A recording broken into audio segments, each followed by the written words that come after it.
Good morning, everyone. This is Group 1, and we are going to present about the different topics in our comprehensive presentation.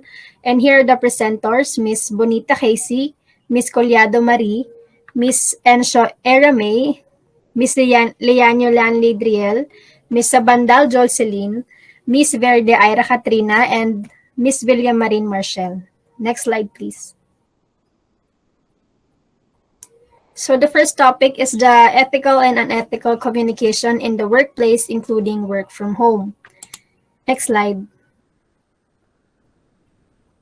So what is workplace ethics? Workplace ethics are the set of values, moral principles, and standards that need to be followed by both employers and employees in the workplace. It is the set of rules and regulations that need to be followed by all staff of the workplace. So these ethics are implemented by employers to foster both employee-employee relationship and employee-customer relationships. An organization may decide to put these ethics into writing or not, and they are, however, meant to be followed.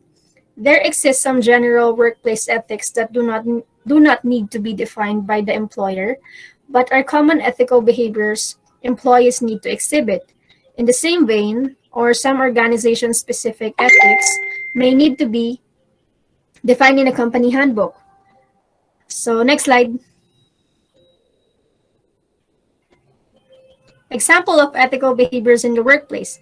Examples of ethical behaviors in the workplace includes obeying the company's rules, effective communication, taking responsibility, accountability, professionalism, trust, and mutual respect for your colleagues at work.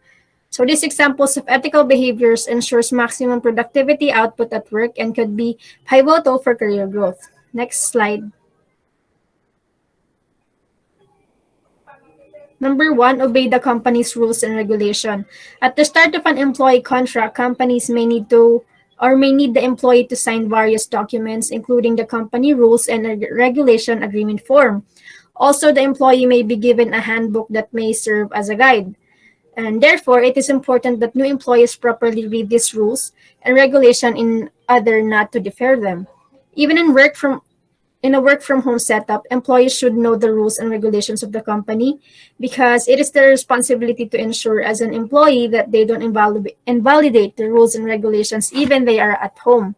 Example, being true to their work or not mocking other colleagues and etc. Next slide. Communicate effectively. Effective communication is very important to avoid misunderstandings when dealing with issues in the workplace. So, to a work from home setup, communication is still important in a way that you need to express yourself if you see something wrong on how the company handles their employees and vice versa. The company also needs to be vocal if they have any suggestions or problems with the work. Next slide. Develop professional relationships. Good professional relationships are not only a thing that fosters teamwork among employees, but also help with individual career development for employees. Professional relationships between low-level and high-level employees will make it easier for ideas to be shared and knowledge to be passed to junior employees. In that way, the company can confidently have an intern work on a top project to meet a pending deadline due to the guidance from older employees. Just like in a work from home setup, developing professional relationship is an advantage because you get to know people virtually. You got to produce good relationship, which will create a healthy workplace for you. Next slide. Next slide, take responsibility. It is important for employees to always take responsibility for decisions made both individually and in team. This is in fact a leadership trait that every employee who is looking to take up a managerial position in the future should exhibit.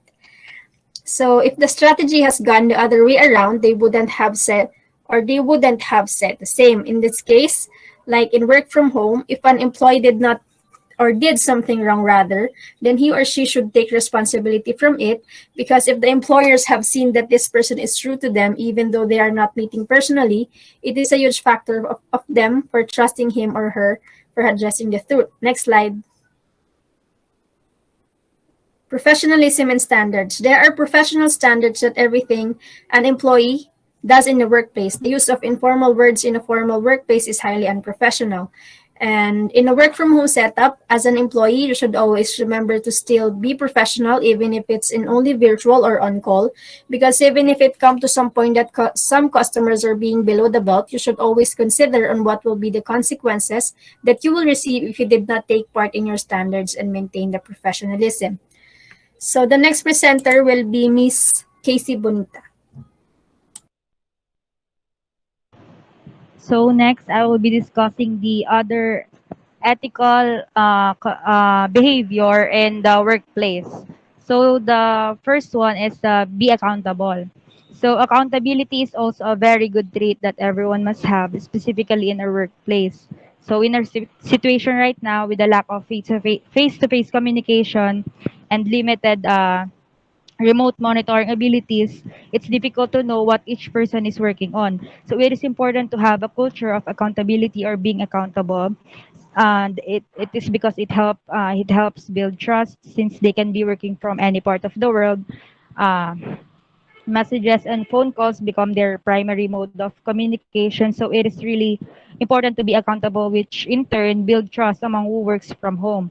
So it is also increased engagement since being accountable collaborates with other. They build trust among each other. So it will also help them to focus on their work and allows them to become more engaged because they feel significant in the whole process. Next. Next is uphold trust. So just like what I've said, being accountable can also uphold trust even in each workplace. One should not do anything that makes other colleagues or the higher position withdraw their trust. It's easy to trust people when you see them, but it's hard when it's you're not doing in the face.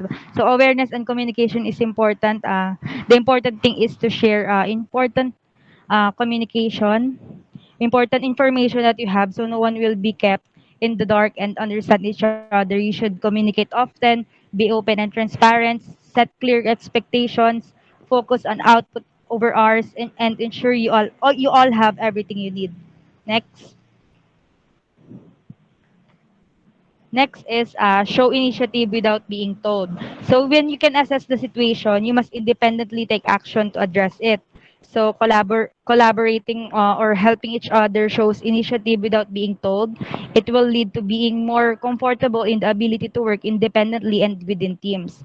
So by mindfully taking initiative at work, one can also increase their value and can develop their skill set. So there are ways to take initiative at your own workplace. Number one is be proactive, find opportunities for improvement, voice your ideas, be decisive, address and prevent problems, and set realistic standards. Next. Next is respect your colleagues. So working from home is challenging since it's a lot different from face to face. There could be unclear rules, ambiguous expectations, but with that, communication or communicating clearly with your team is important and they should stick with it no matter what. It doesn't matter with whether you're dealing with an intern, a junior, or what. They should all be treated with respect because it will help improve each other's productivity. Next. Next one is work smarter. So even if working from home, should maintain ongoing communication with colleagues or with our boss, because working from home because of working from home, it leave each of us feeling isolated, lonely, and disconnected from the people we work with. So it is important to maintain a sense of cohesiveness among colleagues working from home. Next. Next are the examples of unethical behaviors in the workplace. So we have lies, taking credit for others' hard work, verbal harassment or abuse, violence, non-office related work, extended breaks, theft or embezzlement, sexual harassment, and corrupt practices. Next. So next, we're going to proceed with the first unethical communication or behavior in the workplace. So the first one is lies. So lying is detested in and outside the workplace. It kills trust, affect relationships, and may even put people in trouble. So there's been also research that lies are more likely to happen when working from home. It is because no one monitors what you're doing. Next slide. Next is taking credit for others' hard work. So it is another unethical behavior in the workplace. It is very common to the higher positions to take credit for their members' hard work. So by taking credit for another person's work, you will be denying the person promotion or recommendation for a job well done. So this will discourage the person from sharing ideas that will benefit that person. That next.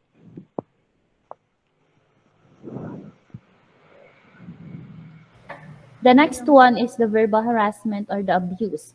This is also another type of an unethical behavior in the workplace. So employees need to stay away from using foul languages and coworkers in and out of the workplace. This is very important when dealing with customers. As we all know, customers are known to get angry and may result in verbal abuse due to a bad product or service.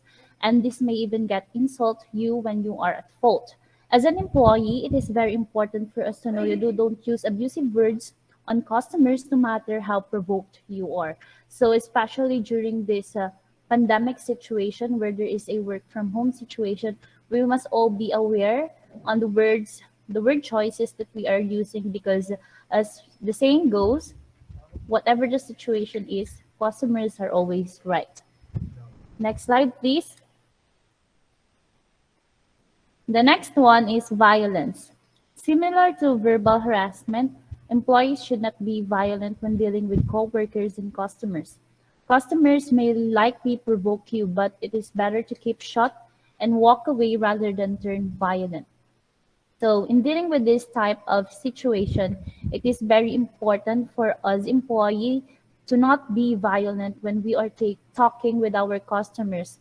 So within these, as we all know, there are times that we reach to the limit that we are not in a good situation. But as an employee, we must ensure that we are doing the right thing for the company we are enrolled or we are working with so that we cannot provoke the customers we are dealing with. The next one is, next slide please, the non-office related work. Since today, a lot of employees have side hustle jobs which they use to supplement salaries. This is very good if and only if very few companies are against the employees working to make money outside work hours. However, some employees still do non-office related work during the office hours. Employees who have side hustle jobs should try doing them on weekends or employing other people to handle some of the business logistics to avoid eating into the office hours to get the work done. Most especially today when where the everything the every expenses is getting higher and higher. So most of the workers nowadays are having double jobs or side jobs which help them to increase their salary rates. Within this, we must be aware as an employee to not include the side hustle jobs into the work related that we are doing. The next one, next slide please. Extended breaks. So companies give lunch breaks to employees and people take advantage of these breaks to do other things outside the office work like go for interviews, meet with friends or even walk on their side hustle. They are free to do whatever they want these lunch breaks. Within these, employees, however, take advantage of these lunch breaks, the extend them from the time beyond. So, as we all know, within this setup, let's give an example to the setup, which is the work from home setup. Most of the people of the workers rather, tend to enjoy their free time, the breaks, to do the necessary stuffs they need to do. And sometimes they extend their breaks due to certain reasons. But then this is a work from home setup. They are dealing with some other stuffs while they are doing the the break that they are that it is intended for them. The next one is the theft or embezzlement. Next slide, please. So some employees are known for diverting company funds into their bank accounts, padding project quotations, invoices, and etc. to deceive the company on how much was spent on particular projects. This act is detrimental to the company Why? Because employees who still sometimes replace quality products with counterfeits, which are cheaper but causes damage in the future. So just like, for example, looking at the housing projects some of the companies has built within different regions, the low quality replacement of the products um, causes damages in the future. So the next slide, please. We have the last second to the last, which is the sexual harassment. Sexual harassment is an office that is not limited to the workplace alone. An employee accused of sexual harassment will not only face consequences in the workplace, but also tried at a court of law. So there are certain laws to to va- that within this that is prohibiting or not prohibiting rather the sexual harassment within the workplace. Lastly, we have the corrupt practices. Some common causes of corruption can be seen during the employment process. And they invite so many people to send their CVs and come interviews, but only people with the same political affiliation with them get the job. Just like the if we have close relatives with the workplace that we are working, the corrupt practices here um, corruption is always happening within the workplace, and for us to know, it is very important to take a look at the requirement position, the recruiting position, and if if ever we are very much suited to the job we are applying for. And that is the end of the ethical and unethical behavior in the workplace, most especially in the work from home setup.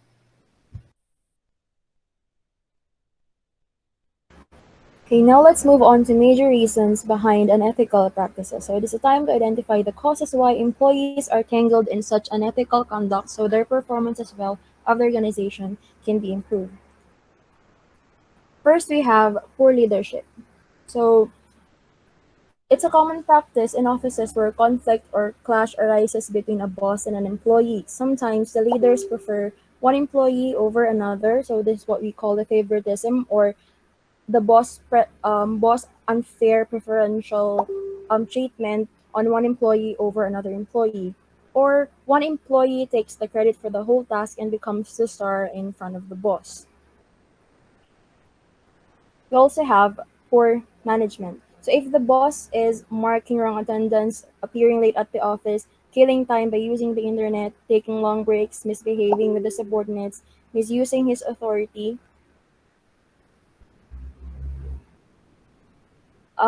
that's poor management. At the managerial level, it has been seen that if the manager is not sincere and working professionally, then his subordinates also acting in the same manner. Discrimination. According to labor law, no employee should be discriminated based on age, race, gender, and all employees should be treated on a fair and just basis. But to some extent, in the office environment, these laws are not fulfilled and not implemented properly. Inside office stories show some kinds of poorly managed code, some employees are harassed, and some face discrimination based on gender. So one study said that are if women are crying or they're shedding tears in the workplace, they are viewed as weak, unprofessional, and also according to it, when a male raises his voice, he is viewed as a leader. But when a woman raises her voice, she is seen as being out of control. So the discrimination also happens against the newcomers, like what was said earlier about the junior or the interns only. They're not um, being treated fairly enough. We also have poorly managed policies. So if the policies regarding ethics have already been designed and mentioned in the office manual but still not generating productive results, so the chances are higher that they are not appropriately addressed. Employees can't be blamed on this perspective. The concerned department has not shown its responsibility, thus managed and implemented the policies poorly. So here's the continuation of major cause of unethical communication. So we have here the hesitant to report. For instance, if one or two employees are not working responsibly and are wasting organizational resources, This situation must be reported to the HR department. However, this is not always the case because employees are hesitant to complain because they must work in the office for an extended period of time and they cannot risk rivalry that could jeopardize their career. Typically, this occurs with the newcomer or someone who has spent less time in the organization. They are also concerned that they they are also concerned that their complaint or report will be ignored because another person has been in the office for a long time. And furthermore, he does not want to be affected by the offender's range. Next is wrong practices. It has also been observed that many employees that are collecting bribes from clients to have their task completed or to reveal organizational secrets for any reason. Little did they know, this can affect the company's reputation or their career. Fourth is habitual to steal. Many employees have a natural tendency to steal company stationery for personal use, such as pens, folders, papers, and other items. They frequently take those items for their family or keep them at home.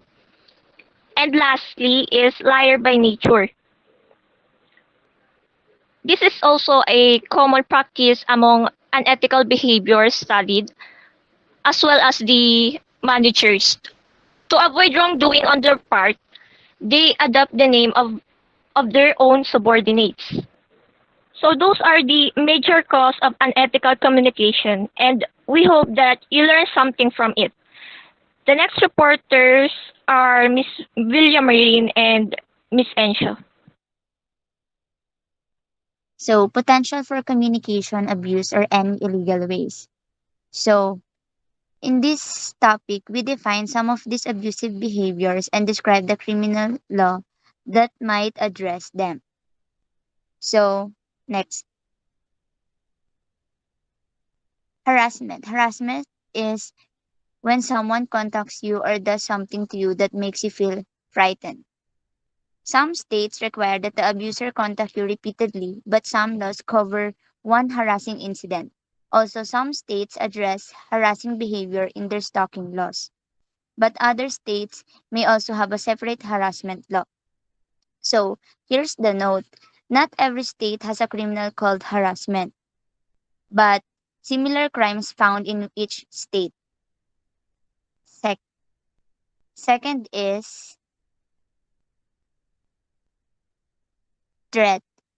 So, a threat is when someone has communicated through words or images that they plan to cause you or someone else harm, or that they plan to commit a crime against you or someone else.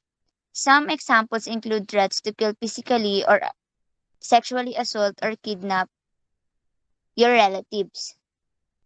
So, threats can also include threatening to commit suicide. So, many states' criminal threat laws don't specifically talk about the use of technology. They just require that the threat be communicated in some way, which could include in person, by phone, or using text, images, email, messaging apps, or social media. So, next, doxing. So, doxing is a common tactic of online harassers, and an abuser may use the information or he learns through doxing to pretend to be you and ask for others to harass or assault you. So, impersonation page to learn more about this form of abuse. There may not be law in your state that specifically identifies doxing as a crime, but this behavior may fall under your state's stalking, harassment, or criminal threats law. Next. Last is cyberbullying. Cyberbullying is unwanted and often aggressive behavior targeted or a specific person that takes place through the use of technology devices and electronic communication methods. A cyberbully may use a phone to repeatedly send offensive, insulting, hurtful, or threatening text messages to you, or may use social media to post rumors or share personal information about you. But not all states have cyberbullying laws, and many of the states that do have them specify that they only apply to students or minor. Cyberbullying or bullying typically takes place among children and teens. Additionally, not all states criminalize cyberbullying, but instead, it may require that schools have policies in place to address all forms of bullying among students. And if you are experiencing cyberbullying and your state doesn't have a cyberbullying law, it's possible that the abuser behavior is prohibited under your state's stalking or harassment laws. So additionally, even if your state does have a cyberbullying law, your state's stalking or harassment laws may also protect you. That's second. The reporter is Miss Villamarina. Alright, so let us now move on to electronic surveillance. So when we say electronic surveillance, this means that it is a broad term used to describe when someone watches another person's actions or monitors a person's conversation without his or her knowledge or consent about using one or more electronic devices or platforms. So it is possible for an abuser to use recording and surveillance technology to keep an eye on you or the victim by monitoring your movement and conversations. So for example, the abuser may want to keep you under control and make it hard for you to have a private life away from the abuser and try to find out and stop any plans you might have to leave the abuser. So we have specific crimes under the category of electronic surveillance, and these are, next slide please. Okay, so first off, we have wiretap. When we say wiretap, this is an electronic surveillance method that is used to keep an eye or record telephone calls.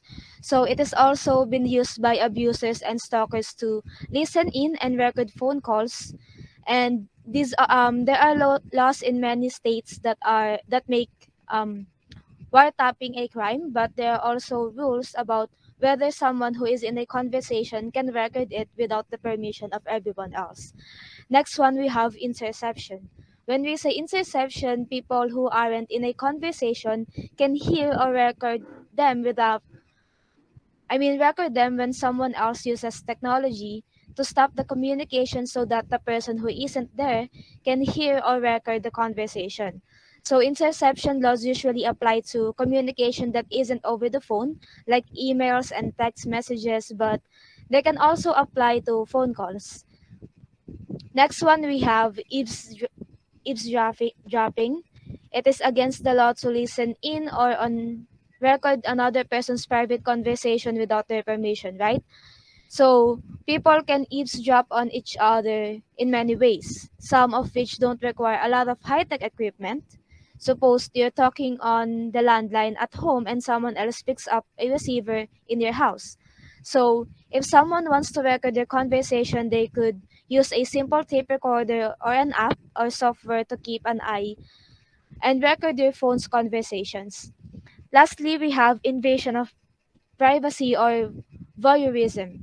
So um, this is called so a lot of times this could mean taking nude or partly nude photos or videos of you without their permission. So even when a person who is intimate with another person secretly records or sexual acts without the other person's permission, it is called voyeurism.